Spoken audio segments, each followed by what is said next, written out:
अस्सलाम वालेकुम। तो आज हम लोग एक न्यू एक्सरसाइज स्टार्ट करने वाले हैं जो कि है ऑल अबाउट प्रोबेबिलिटी। तो देखो प्रोबेबिलिटी के लिए हम स्टार्ट करेंगे, उसके कुछ डेफिनेशन हैं, कुछ इंपॉर्टेंट डेफिनेशन पढ़ेंगे एंड टर्म पढ़ेंगे, फिर हम एक्सरसाइज स्टार्ट करेंगे 6.4।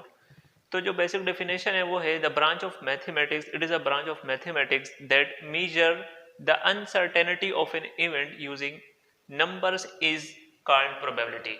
तो ये बेसिकली हमारे पास एक इवेंट होता है जिसमें हम अनसर्टेनिटी ऑफ इवेंट चेक करते हैं बाय यूजिंग नंबर्स। तो आम अल्फाज में बोले तो कोई इवेंट है, उसके अकर होने के कितने चांसेस है, जैसे एक इवेंट बोल दो वाकया या हादसा के होने के कितने चांसेस है, तो उसको हम यूजिंग नंबर्स के जरिए हम मेजर करें तो उसको हम कहते हैं प्रोबेबिलिटी।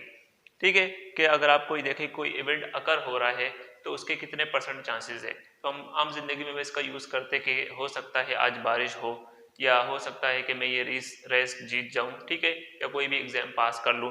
तो इसको हम डे टू डे लाइफ में यूज करते हैं। तो इसको हम अगर मेजर करें इन नंबर्स तो हम बोलते हैं कि ये क्या है, प्रोबेबिलिटी है। तो इसके साथ साथ हम इसका फार्मूला में डिस्कस करेंगे।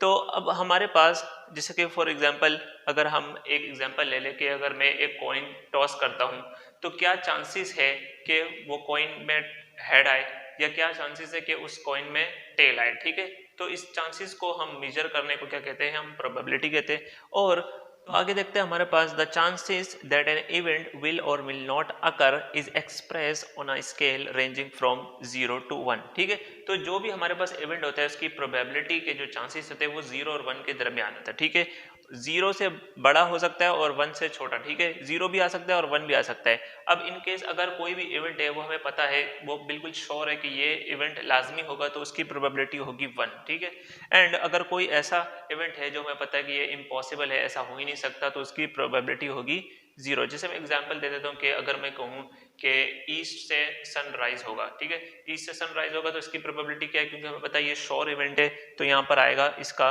1। ठीक है, अगर मैं कहूँ कि वेस्ट से राइज होगा, मतलब वेस्ट से निकलेगा सूरज, तो ये हमें पता है कि करंटली तो हम प्रेजेंट टाइम में हम देख रहे हैं कि इस तरह नहीं हो सकता। ठीक है, तो हम कहेंगे कि इसकी कोई भी प्रोबेबिलिटी नहीं है, तो 0 है, ये बिल्कुल इम्पॉसिबल इवेंट है। या आप ऐसा भी कह सकते हैं कि अगर एक डाई है, डाई आपने देखा होगा कि हम लूडो में ज़्यादातर इस्तेमाल करते हैं। अगर मैं कहूँ कि मैं एक डाई को रोल करूँ और उसमें 7 आए, तो 7 आने की क्या प्रोबेबिलिटी होगी, वो होगी 0, क्योंकि इम्पॉसिबल इवेंट है। हमें पता है कि उसमें क्या होगा, या तो 1 होगा, 2, 3, 4, 5 या 6। ठीक है, यही नंबर्स लिखे होंगे। अगर मैं कहूँ कि 7 आइस की क्या प्रोबेबिलिटी है एक डाई के रोल होने में, तो हमारे पास इसकी जो है इम्पॉसिबल इवेंट माना जाएगा, तो यहाँ पर 0 रहेगा। और कुछ इंपॉर्टेंट डेफिनेशन है उसको भी हम डिस्कस कर लेते हैं कि इवेंट क्या होता है, ये भी अच्छे से डिस्कस कर लेते हैं।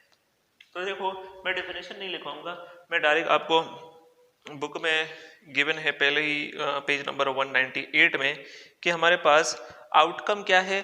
तो आउटकम से पहले हम देख लेते हैं कि सैंपल स्पेस। देखो सैंपल स्पेस में हमारे पास the set of all sample point or outcomes of the experiment, जो भी हमारे पास किसी एक्सपेरिमेंट में सारे के सारे आउटकम्स होंगे। जैसे कि हमने टॉसिंग कॉइन के बारे में बात की कि टॉसिंग अ कॉइन, ठीक है, टॉसिंग अ कॉइन में हमारे पास कौन से पॉसिबल आउटकम्स हो सकते हैं, या तो वो हेड आएगा या तो उसमें क्या आएगा, टेल आएगा। तो हम सैंपल स्पेस को एस से डिनोट करते हैं, तो इसमें कितने आउटकम्स हैं, 2 आउटकम्स है। ठीक है, अब सैंपल पॉइंट के ऊपर आ जाओ कि एवरी पॉसिबल आउटकम के हमारे पास no two of which may be outcome outcome at the same time. ठीक है, तो हमारे पास जो एलिमेंट है, जो हमारे पास कुछ एलिमेंट है उसको हम क्या कहेंगे, सैंपल पॉइंट कहेंगे, या एलिमेंट भी सिंपल कह सकते हैं, दोनों बात कही गई है। लेकिन एक बात इंपॉर्टेंट ये है कि उसमें जो सैंपल पॉइंट है वो एक टाइम पे एक ही अकर हो सकता है। ठीक है, या तो हम कॉइन टॉस करेंगे, या तो हेड आएगा या तो टेल आएगा। फिर उसने आगे कहा एक एग्जांपल में कि head is the sample point for the experiment of rolling a die. ठीक है, डाई नहीं, सॉरी, हमारे पास यहाँ कॉइन होगा, उसने गलती से डाई लिख दिया है। तो अब आउटकम के बारे में आपको क्या बताया कि हमारे पास result of an experiment are the outcome or logical possibilities. जो भी रिजल्ट होगा, रिजल्ट हम निकाल रहे एक्सपेरिमेंट में से, उसको हम आउटकम्स कहते हैं। कि हमारे पास यही सारे रिजल्ट है। रिजल्ट क्या आ सकता है, या तो हेड आ सकता है या तो टेल आ सकता है। अगर एक कॉइन टॉस किया है और एक डाई रोल किया तो या तो 1 आएगा, 2, 3, 4, 5, 6, यही हमारे पास टोटल रिजल्ट रहेंगे। तो वे क्या होगा, हमारे पास ये आउटकम्स रहेंगे। तो उसका हम टोटल निकालेंगे, उसको सैंपल स्पेस में रखेंगे, उसके 6 आउटकम निकलेंगे, यहाँ पर कितने निकल रहे हैं 2। अब ये भी बता देता हूँ कि हमारे पास इसको लिखने का क्या तरीका होगा कि अगर हम ऑर्डर ऑफ एस लिखे तो हम एन एस बताएंगे कितना है, इसके 2 एलिमेंट है तो ऑर्डर ऑफ एस क्या होगा 2। ठीक है, इसी तरह से बुक में आपको ओ के साथ भी इसको डिनोट किया गया कि हमारे पास total number of element S में कितने हैं। एस हमारे पास सबसे एक सेट बनाया हुआ है, सेट में 2 एलिमेंट है। ठीक है, तो इसका आ जाएगा ऑर्डर 2। तो अभी के लिए हम यहीं तक रखते हैं कि हमारे पास, इसके बाद हम जो आगे फर्दर क्वेश्चंस आते रहेंगे तो हम उसके साथ डेफिनेशन भी डिस्कस करेंगे। तो हम आगे इसकी कुछ और इंपॉर्टेंट टर्म्स डिस्कस करते हैं। तो अब हम फार्मूले को डिस्कस करते हैं कि हमारे पास ये देखो P ऑफ E लिखा है, P यहाँ पर डिनोट कर रहा है कि प्रोबेबिलिटी, और E किसी भी इवेंट को, ठीक है मैंने इवेंट के लिए E लिख लिया, आप A B C कोई भी नाम डिनोट कर सकते हैं। तो वो इक्वल है number of outcome favourable to E, यानी कि ई को जो फेवर करते हुए आउटकम है, जैसे कि मैंने कहा कि अगर हम कोई कॉइन टॉस करें तो हेड आने के कितने चांसेस है, तो हम हेड क्या है आने के चांसेस क्या बन गया, इवेंट बन गया। ठीक है, तो वो फेवर कोई भी आउटकम कर रहा होगा तो यहाँ पर लिखेंगे एंड डिवाइड करेंगे इसको number of all possible outcome of the experiment, यानी कि जितने भी पॉसिबल आउटकम आ सकते हैं, एक कॉइन के हेड आ सकता है और एक टेल आ सकता है। आपको बताया कि हेड और टेल के अलावा कोई और हमारे पास आउटकम नहीं आ सकता, तो ये 2 ही हो गए इसके। तो हम एक छोटी सी एग्जांपल कर लेते हैं आपको कि नंबर ऑफ प्रोबेबिलिटी निकालो of getting a head and to toss a coin. ठीक है, तो हम निकाल रहे हैं गेटिंग अ हेड। ठीक है, गेटिंग अ हेड, ठीक है, यानी probability of getting a head क्या होगा अगर हम एक कॉइन को टॉस करें। ठीक है, यहाँ लिख लेते हैं tossed coin, if you toss a coin. तो सबसे पहले तो हमारे पास जो नंबर ऑफ टोटल आउटकम्स होंगे वो क्या होगा, हमारे पास सैंपल स्पेस होगा। तो सैंपल स्पेस हमने बना दिया कि एक हेड हो सकता है और एक टेल हो सकता है। ठीक है, हमने एक बार कॉइन टॉस किया है, ये याद रखना। तो हम यहाँ पर इस तरह से लिखते हैं कि हम total number of sample space क्या है, वो 2 है। तो अगर हमें चाहिए हेड आने की प्रोबेबिलिटी निकालनी है तो हमें ये फार्मूले का यूज करते हुए हमें क्या करना है, नंबर ऑफ फेवरेबल आउटकम ने इसको फेवर करते हुए कितने आउटकम है। अब एक ही हमारे पास आउटकम है जिसमें हमें हेड मिल रहा है। ठीक है, और पूछा भी किसका, गेटिंग अ हेड, यानी हेड आने के बताओ। तो हम यहाँ लिख लेते हैं कि इवेंट ई है यहाँ पर, और उसको एक ही आउटकम अगर कर रहा है कि हमारे पास हेड आया है, तो नंबर ऑफ यानी ऑर्डर ऑफ इवेंट ई क्या होगा, वो होगा 1। अब देखो ये ऊपर वाला जो है हमारे पास number of outcome favourable to E, वो है हमारे पास ऑर्डर ऑफ ई। ठीक है, तो हम यहाँ पर अब पी ऑफ यानी प्रोबेबिलिटी ऑफ ई निकालेंगे। तो 1 को डिवाइड किया हमने total number of possible outcome से, यानी एन ऑफ एस से। ठीक है, 1 को हमने डिवाइड किया 2 से, and this is equal to 0.5। अब देखो इसी तरह हम अगर हम टेल की बात करें कि गेटिंग अ टेल, टेल का भी यही होगा कि हमारे पास टोटल नंबर ऑफ आउटकम 2 है, टेल आने के चांसेस क्या होंगे, यानी क्या आउटकम होंगे, वो होगा एक ही आउटकम, एन ऑफ ई आ जाएगा 1 and it is same as 1/2 and 0.5। और ये बात भी हमने इससे पहले कही कि हमारे पास 0 और 1, या 0 भी शामिल है और 1 भी शामिल है, लेकिन 0 और 1 के दरमियान आपको प्रोबेबिलिटी मिलेगी, तो वो है 0.5। तो ये भी हमारे पास इस बात का वो हो गया कि हमारे पास ये 0.5 आ रहा है। अब देखो अगर हमारे पास the probability of sure event, मैंने आपको बताया कि अगर कोई प्रोबेबिलिटी जो श्योर है कि होना ही होना है, यानी कि कंप्लीट होना ही होना है, तो हम ये कह सकते हैं कि इसका उस इवेंट का क्या होगी प्रोबेबिलिटी, वो 1 होगी। और अगर कोई ऐसी इवेंट हो, कोई ऐसा इवेंट हो जो श्योर ही नहीं है, जो इम्पॉसिबल है, तो उसका क्या होगा, हमारे पास प्रोबेबिलिटी क्या होगी, इसकी होगी 0। And then the probability of an event E is the number P of E such that, और यहाँ पर इसी को हमने मैथ में की जबान में हम ले लिया कि range P of E greater than equal to 0, यानी 0 और 0 के बराबर या 0 से बड़ा होगा, लेकिन 1 या 1 से छोटा होगा। ठीक है, यानी 0 और 1 के दरमियान लाई कर रहा है, and 0 and 1 is also include. And then इससे जो इम्पोर्टेंट बात यह है कि हमारे पास an event having only 1 outcome is called an elementary event. अच्छा, जिस भी हमारे पास इवेंट की एक ही आउटकम होगा किसी इवेंट का, तो हम इसको कहेंगे एलिमेंट्री इवेंट है। और खास बात यह है the sum of probability of all elementary event of an experiment is 1। अगर हम किसी भी एलिमेंट्री इवेंट को लें, ठीक है, एलिमेंट्री इवेंट जिसमें एक ही आउटकम है, ठीक है, और उसको हम सम करें, उनकी प्रोबेबिलिटीज को सम करें, तो वो 1 के बराबर होगा। कैसे? देखो, एक हमारे पास आया गेटिंग अ हेड, इसी तरीके से अगर मैं गेटिंग अ टेल निकाल लूं तो उसकी भी क्या आएगा, गेटिंग अ टेल की प्रोबेबिलिटी निकालूं तो क्या होगी, पी ऑफ, हम ऐसा लग रहा है टी लिख लेते कि हम टेल निकाल रहे हैं। तो टोटल नंबर ऑफ आउटकम कितने होंगे, हेड और टेल है, क्योंकि एक कॉइन में अगर आप टॉस करें तो दो ही आउटकम निकलेंगे, या हेड आएगा या टेल आएगा, ठीक है।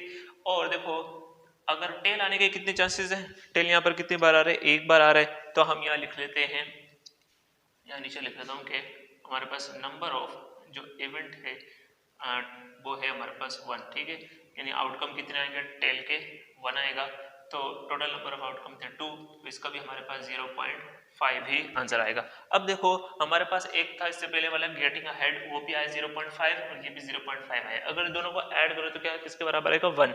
और ये एक एलिमेंट्री इवेंट भी है, क्योंकि देखो हमारे पास यहाँ पर लिखा है N event having only 1 outcome. अब देखो, ये एक इवेंट था कि गेटिंग अ हेड, और इसका सिर्फ एक ही आउटकम निकल रहा है। हमने यहाँ पे लिखा है कि नंबर ऑफ इवेंट के कितने आउटकम है, 1 है, यहाँ भी नंबर ऑफ इवेंट के कितने आउटकम आ रहे हैं, 1 आ रहा है। तो ये एक एलिमेंट्री इवेंट था, दोनों को सम किया तो 1 के बराबर आया। तो ये थी कुछ इंपॉर्टेंट बात थी। एक और भी है हमारे पास, देखो यहीं पर थोड़ी सी जगह तो हम यहाँ पर डिस्कस कर लेते हैं। अगर हमारे पास कोई इवेंट है P ऑफ E जो अकर हो रहा है, ठीक है, उसकी प्रोबेबिलिटी, और उसको ऐड करें कि कोई इवेंट है उसके अकर ना होने की प्रोबेबिलिटी, ठीक है, उसके अकर ना होने की प्रोबेबिलिटी उसको हम करेंगे P ऑफ E बार लिख लेंगे, ठीक है, वो बराबर होगा हमारे पास 1 के, ठीक है। ये वो इवेंट है जो अकर हुआ उसकी प्रोबेबिलिटी, जो अकर होने की प्रोबेबिलिटी, और ये जो अकर ना होने की प्रोबेबिलिटी है, ठीक है, तो वो बराबर है हमारे पास, उन दोनों का सम बराबर है 1 के।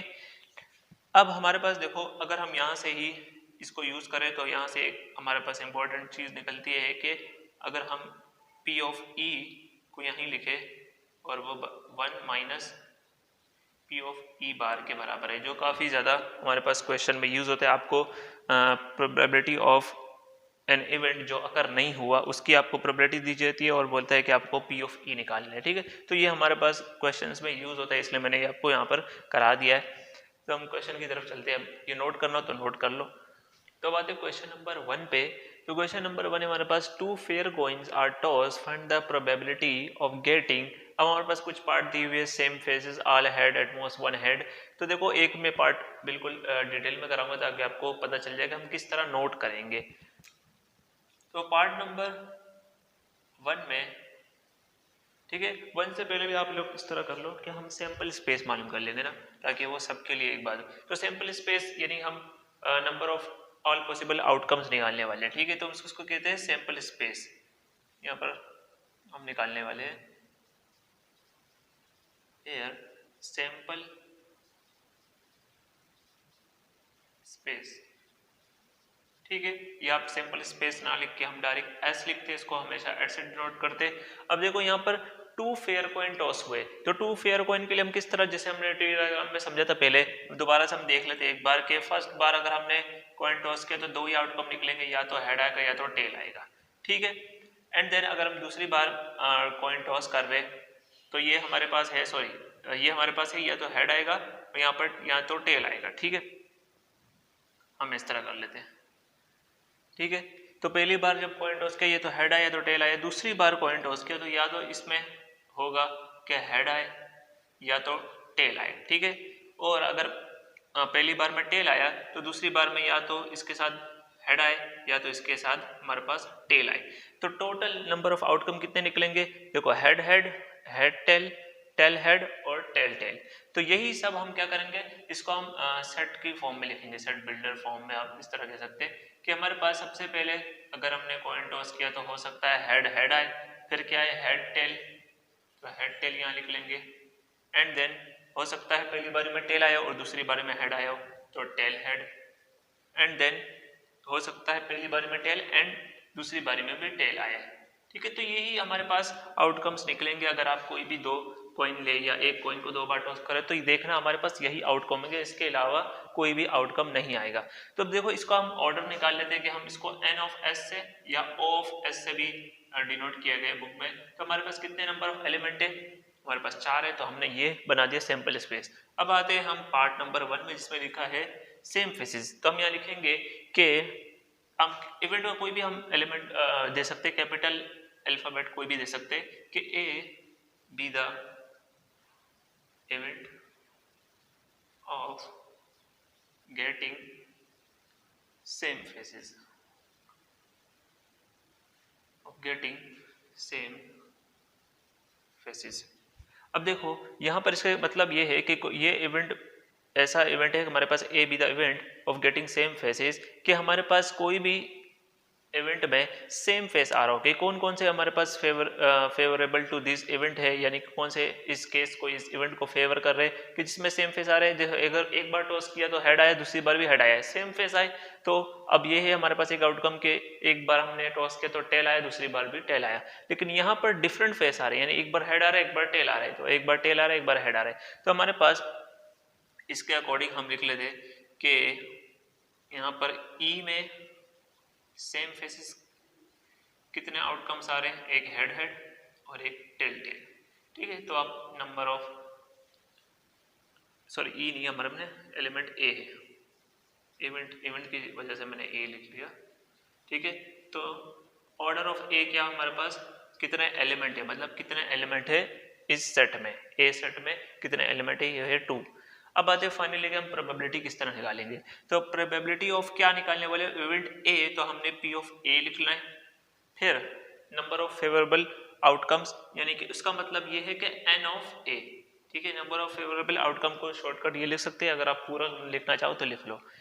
और number of all possible outcome of the experiment को लिखेंगे एन ऑफ एस, यानी ऑर्डर ऑफ एन ए लिखो, ऑर्डर ऑफ एस लिखो। ठीक है, एस हमारे पास 4 है और एन ऑफ ए यानी 2 आया, एन डिवाइडेड बाई 4, तो यहाँ से आ जाएगा हमारे पास 1/2। तो ऐसे इस तरह भी लिख सकते हैं 1/2 को 0.5, ताकि आपको हो सकता है कि 0 और 1 के दरमियान ही हमारे पास प्रोबेबिलिटी निकल रही है। तो हम नेक्स्ट पार्ट देखते हैं, हमारे पास ऑल हेड है। अगर देखो हमारे पास, अब मैं पूरी लाइन नहीं लिखूंगा, हमारे पास है, अब लिखना कि बी बी द, हम ये लिख लेते हैं B be the event of getting all head. ठीक है, समझ में तो आ गई आपको बात कि हमने यही चीज लिखनी है, ऑल हेड्स। ठीक है, तो अब हमने बी इवेंट की बात कर रहे हैं, तो हमने यहाँ पर बी लिख लिया। अब बी सेट है हमारे पास कि सारे के सारे हेड आए। अब यहाँ पर पहले आप इस पे सैंपल स्पेस पे नजर दौड़ाए कि हमारे पास इसमें कौन सी आउटकम है जिसमें सारे हेड आ रहे हैं, एक ये है। ठीक है, सारे के सारे हेड, और कोई भी आउटकम ऐसा नहीं है जिसमें सारे हेड आ रहे हैं, एक में हेड टेल आ रहा है, टेल हेड, यानी एक भी ऐसा ना हो जिसमें टेल आए। ठीक है, सारे के सारे हेड एक ही आउटकम निकल रहा है। तो हम यहाँ पे लिख लेंगे ऑर्डर ऑफ बी इज 1। फिर अगेन हमने प्रोबेबिलिटी निकालनी है इसकी, तो हम यहाँ लिख लेंगे पी ऑफ बी, फार्मूला क्या होगा, n of B divided by N of S. ठीक है, फिर जब हमारे पास ऑर्डर ऑफ बी कितना आया, हमारे पास 1 आया। ऑर्डर ऑफ एस हमारे पास अगेन 4 था, इसको हम लिख सकते हैं 0.25। ठीक है, कोई भी इवेंट ऐसा नहीं होगा कि आपको 0 से छोटा नंबर मिल रहा हो या 1 से बड़ा नहीं मिल रहा हो, आपको इसके दरमियान ही मिलेगा, 0 भी आ सकता है 1 भी आ सकता है। तो नाउ हमारे पास यहाँ पे कुछ जगह है, तो हम यहाँ पे कर लेते हैं एक दो पार्ट। हमारे पास पार्ट नंबर 3 है, हम इसको इवेंट सी का नाम देते हैं। ठीक है, इवेंट में आप खुद से नाम दे सकते, C be the event of getting, यही चीज लिखोगे, C be the event of getting at most 1 head, at most 1 head. जब भी एटमोस्ट का या एटलीस्ट का वर्ड आता है तो मैं बच्चों को कहता हूँ कि एटमोस्ट का मतलब ये है कि लेस देन इक्वल टू। ठीक है, कितना लेस देन इक्वल टू 1 है। अब ये क्यों कहा, क्योंकि हमारे पास कितने ऐसे आउटकम है जिसमें एक से कम, ठीक है, एटमोस्ट का मतलब है कि ज्यादा से ज्यादा एक हेड हो। तो लेस देन इक्वल टू 1 मैंने इसलिए लिखा किसमें हमारे पास एक या एक से कम हेड आ रहे हैं। ठीक है, इसमें एक आ रहा है और इसमें एक आ रहा है, इसमें एक भी नहीं आ रहा, ज्यादा से ज्यादा एक होना चाहिए, इसका मतलब कम से कम कितने भी हो सकते हैं। तो देखो हमारे पास यहाँ पर लिख लेते हैं सेट की फॉर्म में कि लेस देन इक्वल टू 1 है, तो एक आएगा हेड टेल, एक आएगा टेल हेड और आएगा टेल टेल। ठीक है, ऐसा भी हो सकता है इसमें एक भी हेड ना हो, क्योंकि एटमोस्ट ज्यादा से ज्यादा एक की बात कर रहा है। तो ये समझने के लिए आप इसको देख सकते हो। अब हमारे पास ऑर्डर ऑफ सी कह लेते हैं कि हमारे पास 3 आउटकम्स थे, 3 एलिमेंट, तो हमने 3 लिख लिया। प्रोबेबिलिटी के लिए हम लिखेंगे P ऑफ C एक है N of C divided bye N of S। ठीक है, तो ऑर्डर ऑफ C आ रहा था हमारे पास 3, ऑर्डर ऑफ S था 4, हमारे पास आई थिंक 0.75 होगा, तो हमारे पास 0.75 हो जाएगा। तो हम पार्ट नंबर आई थिंक 4 भी यहाँ पर कर सकते हैं। पार्ट नंबर 4 में हमारे पास हम इसको बोलेंगे कि ये डी इवेंट है, D be the event of getting at least 2 tail. ठीक है, तो अब एटलीस्ट का वर्ड यूज किया है, एटलीस्ट 2 टेल। ठीक है, एटलीस्ट का मतलब ग्रेटर देन इक्वल टू 2 लिख सकते हो। ठीक है, ग्रेटर देन इक्वल टू 2। अब यहाँ पर हमारे पास कितने आउटकम है जो इस इवेंट को फेवर कर रहे हैं, हमारे पास ये रहा। ठीक है, तो हमारे पास 2 या 2 से ग्रेटर टेल होना चाहिए, तो एक ही हमारे पास ऐसा आउटकम है जिसमें 2 आ रहा है और 2 से बड़े कितने भी नहीं आ सकते। ठीक है, एटलीस्ट 2 तो होने चाहिए, नहीं कम से कम 2 तो हो, ज्यादा से ज्यादा कितने भी हो सकते हैं। ठीक है, तो इसलिए मैं यहाँ पर ग्रेटर देन या लेस देन का इस्तेमाल करवाता हूँ ताकि बच्चों को समझ में आ जाए। फिर डी है हमारे पास ओनली एटलीस्ट 2 टेल था, तो एटलीस्ट 2 टेल में एक ही आउटकम आ रहा है। देन ऑर्डर ऑफ डी लिख लेते हैं, हमारे पास 1 है, एंड देन प्रोबेबिलिटी निकालेंगे तो P ऑफ D इक्वल होगा N of D divided by N of S। ठीक है, इसका हमारे पास एक ही आउटकम था, एक ही एलिमेंट था, यहाँ पर 4। ठीक है, तो अगेन 0.25 इसकी प्रोबेबिलिटी रहेगी। तो इसको नोट कर लो, हम थोड़ा सा रिमूव करते हैं यहाँ से। तो देखो एक ही बाकी हम यहाँ से रिमूव कर लेते हैं। सो हमारे पास पार्ट नंबर 5 है, हम इसको नाम दे देते हैं E be the event of getting at least 1 tail. ठीक है, तो एटलीस्ट में जब भी एटलीस्ट वर्ड आए तो ग्रेटर देन इक्वल टू कितने आपको वर्डिंग बोली है, 1 टेल बोला है तो 1 लिख लो, यानी ग्रेटर देन इक्वल टू 1 जितने भी आपको इवेंट आउटकम इस इवेंट को फेवर कर रहे हैं वो लिख लो। ठीक है, ई हमारे पास ग्रेटर देन इक्वल टू 1। ठीक है, तो एक टेल तो होना ही चाहिए। ठीक है, तो हम लिख लेंगे टेल हेड, हेड टेल, और ज्यादा से ज्यादा कितने भी हो सकते हैं। सो यहाँ पर एक टेल आया, यहाँ पर एक टेल, यहाँ पे 2 टेल। ठीक है, अब इसको रिमूव कर दो, अगर आप लिखा रहना चाहते हो तो लिखा रहने दो। हमारे पास ऑर्डर ऑफ एन क्या है, ऑर्डर ऑफ एन है कितना एलिमेंट है, 1 2 3, तो प्रोबेबिलिटी ऑफ ई निकालोगे, पहला आएगा n of E divided by N of S, तो एन ऑफ ई 3 एलिमेंट और यहाँ पर 4 एलिमेंट, अगेन 0.75 इसका आंसर रहेगा। तो यहाँ पर क्वेश्चन नंबर 1 कंप्लीट हुआ, आप इसको स्क्रीनशॉट ले लो। तो क्वेश्चन नंबर 2 में हमारे पास डाइस का एग्जाम्पल दिया हुआ है कि 2 dice, 1 red and other green are rolled simultaneously. ठीक है, तो हमारे पास 2 डाई दिए हुए, एक रेड और हमारे पास ग्रीन है, कि वो एक साथ हमारे पास रोल हुए। The number of dots on the tops are added, जो उनके ऊपर डॉट्स लिखे होते हैं, जो हमारे पास नंबरिंग होती है, उसको अगर हम ऐड करें तो find the probability of getting sum, उनका सम की प्रोबेबिलिटी निकालनी है। अब पार्ट 1 में लिखा है कि अगर उसका सम करें तो हमारे पास 8 आए या 10 आए, या हमारे पास अगले पार्ट में है 12 आए, तो यानी उनका सम 8 आने की क्या प्रोबेबिलिटी है ये निकालना है, उनका सम करे तो 10 आने की क्या प्रोबेबिलिटी है और 12 आने की क्या प्रोबेबिलिटी है ये निकालना है। तो देखो सबसे पहले अगर मैं सैंपल स्पेस की बात करूं तो अगर हम एक डाई रोल करें उसमें क्या क्या हमारे पास आउटकम्स निकल सकते हैं, 1 से लेकर 6 तक, यानी 6 आउटकम निकलेंगे। तो देखो अगर हम सैंपल स्पेस की बात करें तो पहली बार अगर डाई रोल किया हो सकता है 1 आया, दूसरी बार किया तो हमने वो भी हमारे पास 1 आया। ठीक है, तो ये दोनों की जो हमारे पास दोनों डाई है उसका जो आउटकम है वो एक साथ निकाल लें। ठीक है, क्योंकि यहाँ पर लिखा है साइमल्टेनियसली एक साथ रोल किए। अब दोबारा अगर पहली बारी में 1 आया डाई रोल करने पर, दूसरी बार 2 आया, फिर 1, फिर 3, फिर 1, फिर 4, फिर 1 एंड देन हमारे पास 5 एंड 1 एंड 6।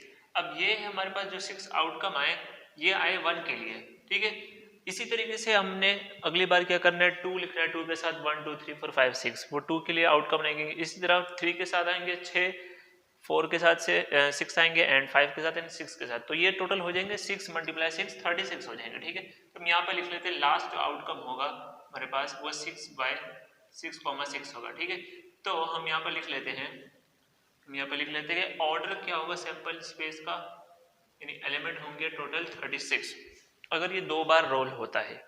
ठीक है, अगर आप चाहो तो बच्चों को मैं कहता हूँ कि पूरा एक बार लिख लो, मैं आपको स्क्रीन पे भी लगा के दिखा दूंगा कि कितने नंबर ऑफ आउटकम है, उससे आपको ये क्वेश्चन समझने में आसानी होगी। ये बहुत इजी क्वेश्चन होते हैं, लेकिन बच्चे जो है पूरा जो सेट है वो नहीं बनाते, इसलिए कन्फ्यूजन होती है। तो देखो हमारे पास पार्ट नंबर 1 में सैंपल स्पेस हो गया, ये हम सबके लिए यूज करेंगे।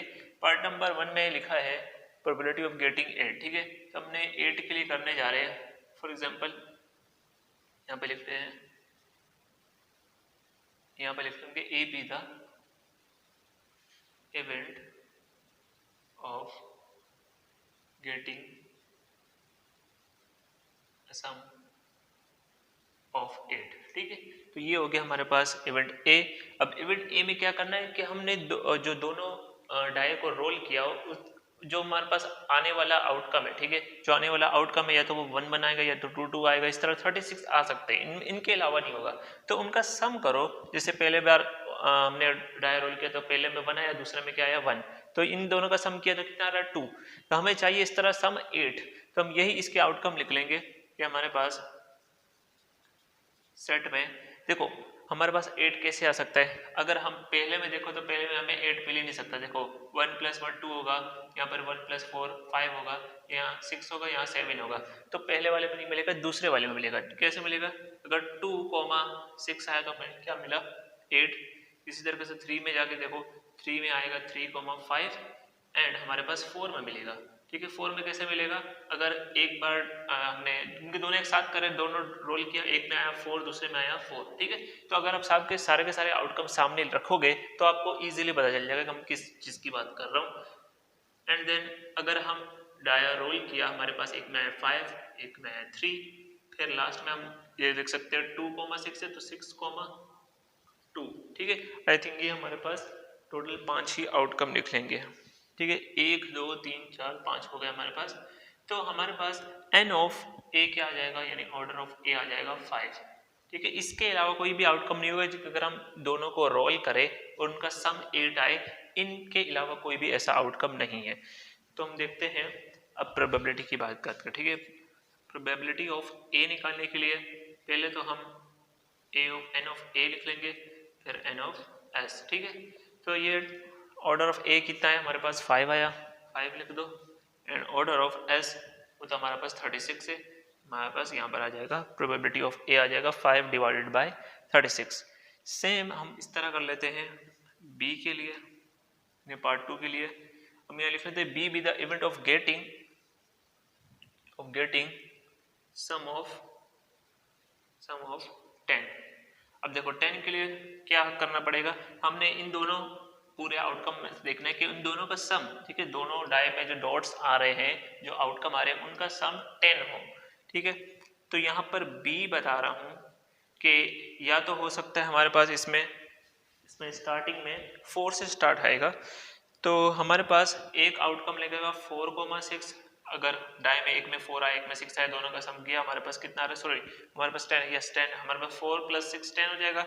एंड देन नेक्स्ट है 5,5 एंड देन 6,4। ठीक है, तो अब देखो 3 ही आउटकम निकले, इसके अलावा अगर आप देख भी लो तो हमारे पास कोई भी आउटकम नहीं निकलेगा। ठीक है, 5,5 एंड 6,6, तो टोटल कितने हमारे पास, सॉरी यहाँ पे इक्वल डाल रहा हूँ मैं, यानी ऑर्डर ऑफ b निकलेगा 3। सेम इसी तरह हम क्या करेंगे, प्रोबेबिलिटी निकाल लेंगे। सिंपल सा फार्मूला है, काफ़ी सिंपल, अभी शुरू किया, हमारे पास एग्जांपल्स है। तो देखो n ऑफ b आ जाएगा ऊपर नोमिनेटर में, n ऑफ s आ जाएगा डिवाइड में। ठीक है, तो यहाँ पर 3 एलिमेंट है, यहाँ पर है टोटल 36, और इसको हम सॉल्व करना चाहेगा हमने 1 डिवाइडेड बाय 12 आ जाएगा। ठीक है, यहाँ पर आ जाएगा पार्ट नंबर 2 का 1 डिवाइडेड बाय 12। ठीक है, इसको अगर आप डेसिमल में लिखना चाहो तो डेसिमल में लिख लो, तो हमारे पास 0 से 1 के दरमियान ही आएगा, वरना यही तक ठीक है, ऐसे भी ठीक है। हमारे पास है पार्ट नंबर 3 में, अब देखो कौन से ऐसे एलिमेंट है जिसका सम हमारे पास, सॉरी कौन सा ऐसा आउटकम है कि हमारे पास दोनों का सम करो तो 12 आए। ठीक है, तो यहाँ पे लिख लेते हैं C be the event of getting sum of 12 लिख लेते हैं।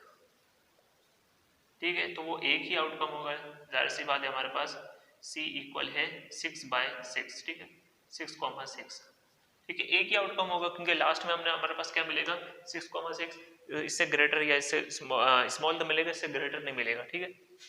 तो हमारे पास n ऑफ C होगा 1 एंड देन प्रोबेबिलिटी के लिए सिंपल से हम n ऑफ C से डिवाइड करेंगे n ऑफ S को एंड 1 डिवाइडेड बाय 36, फिर डेसिमल में अगर आप निकालना चाहो तो निकाल सकते हो, वरना this is also a answer. तो हम क्वेश्चन नंबर 2 हमारे पास हो गया, हम क्वेश्चन नंबर 3 पर जाते हैं। तो क्वेश्चन नंबर 3 हमारे पास a bag contain 40 balls out of which 5 are green, 15 are red and remaining are black, ठीक है, हमारे पास एक बैग है, इसमें 40 बॉल्स डाली हुई है, कुछ ग्रीन है, रेड है और ब्लैक है। तो हमें बोल रहे हैं कि a ball is drawn out of the bag, अगर एक बॉल को हम निकाले, उससे बाहर निकाले, find the probability of getting, कि हमारे पास वो बॉल क्या हो, ग्रीन हो, प्रोबेबिलिटी निकालो अगर वो बॉल ग्रीन है, a ball is black, a ball is not green.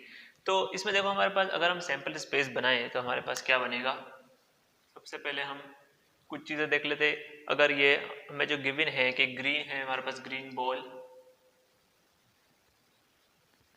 Is equal to 5 है एंड 15 आर रेड, यहाँ पे लिख लेते हैं रेड बॉल्स हमारे पास 15 है, तो रिमेनिंग ब्लैक हमारे पास कितनी हो जाएगी, ब्लैक हो जाएगी हमारे पास 20, ठीक है, यहाँ पे लिख लेते हैं ब्लैक बॉल्स हमारे पास है 20, ठीक है।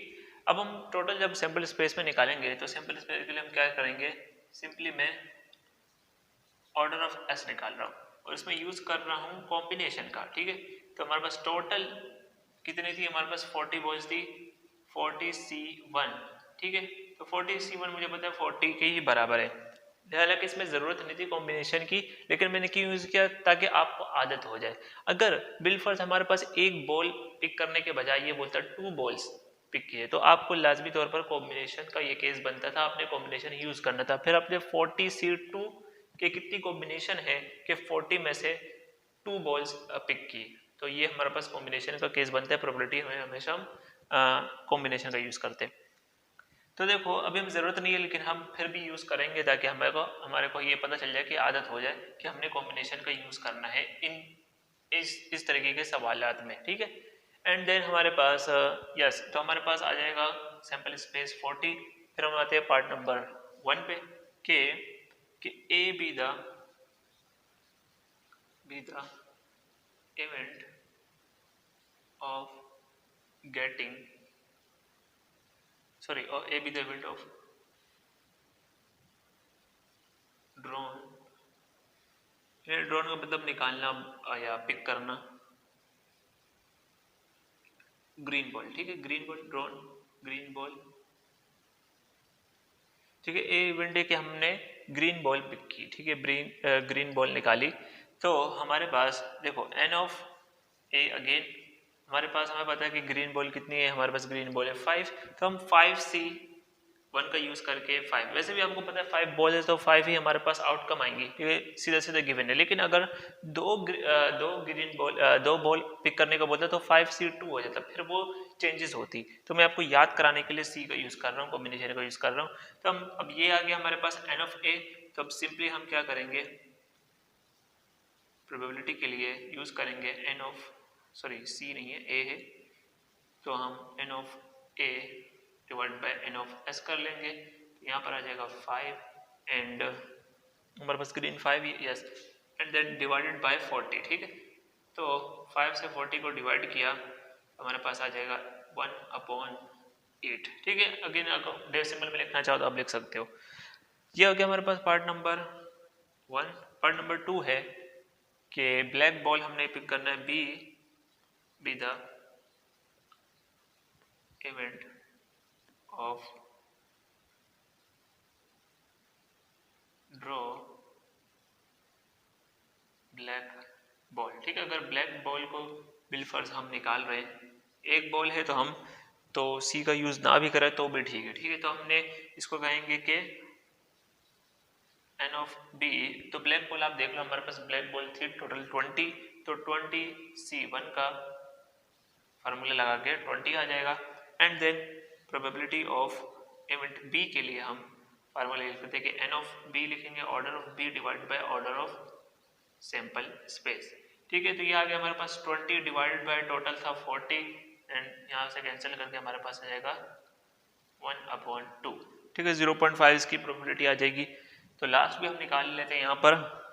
तो नेक्स्ट है हमारे पास पार्ट नंबर 3 के C be the event of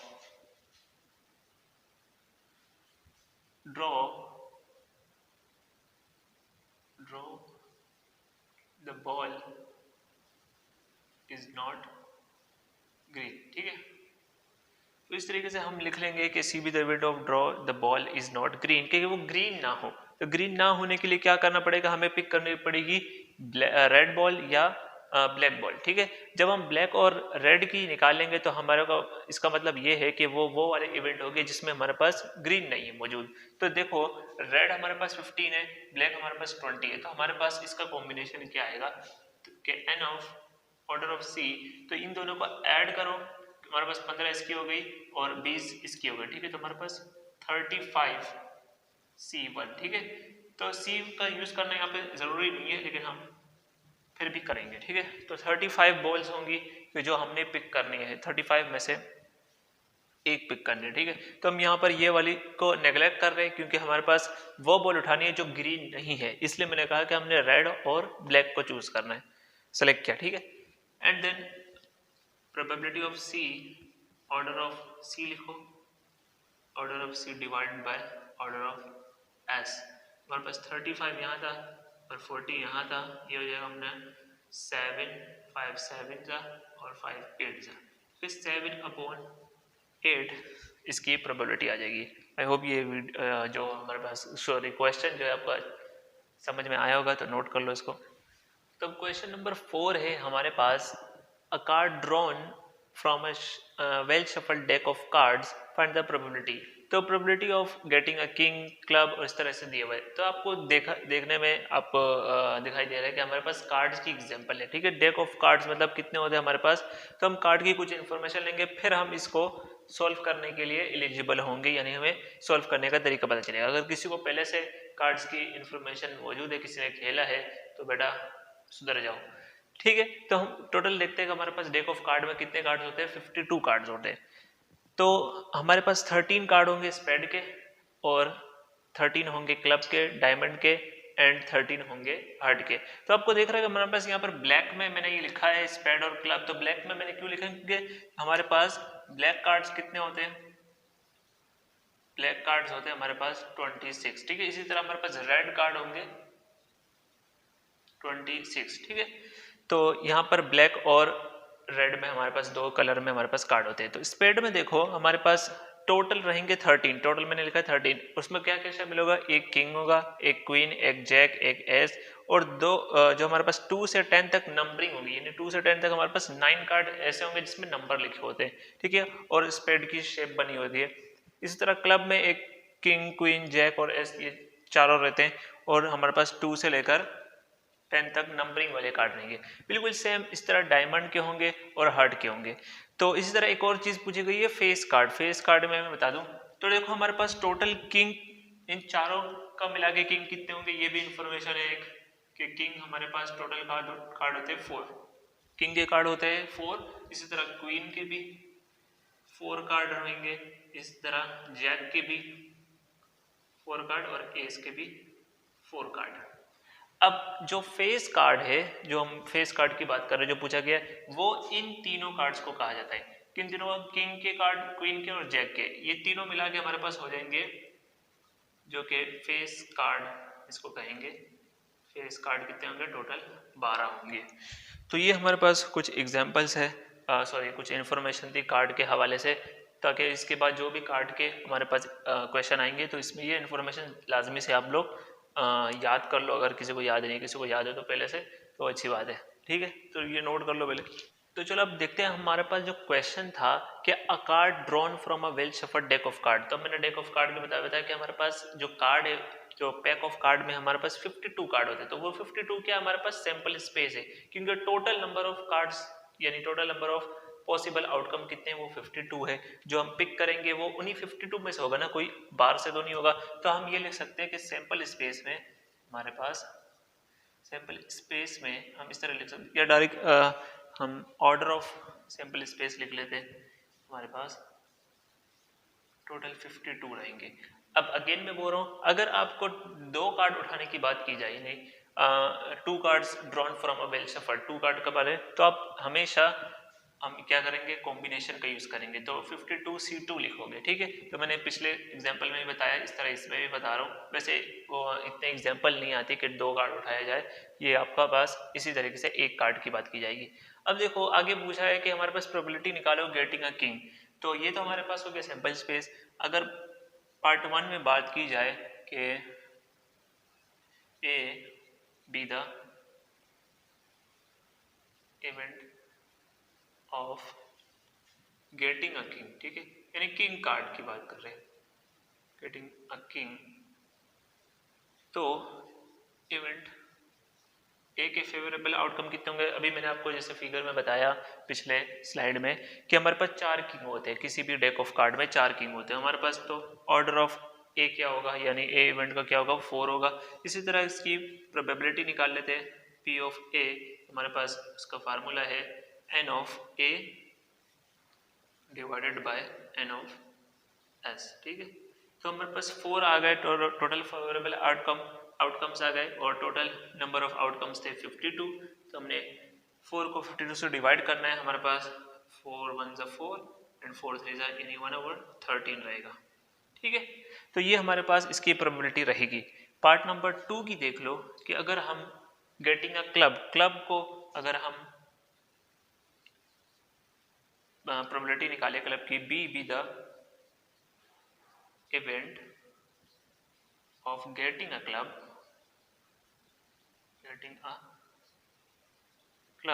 तो हमारे पास क्या रहेगा, बी इवेंट का निकाल रहे हैं, तो हमारे पास क्लब की बात की हमने, क्लब हमारे पास 13 रहेंगे। इसी तरह 13 स्पेड होते हैं, डायमंड होते हैं, हार्ट होते हैं, किसी की भी बात करें तो वो हमारे पास 13 ही रहेंगे। तो 13 हमारे पास टोटल फेवरेबल आउटकम्स है जो इस इवेंट को क्या कर रहे हैं, फेवर कर रहे हैं। तो इसी तरीके से इसकी प्रोबेबिलिटी निकाल लेते हैं हम।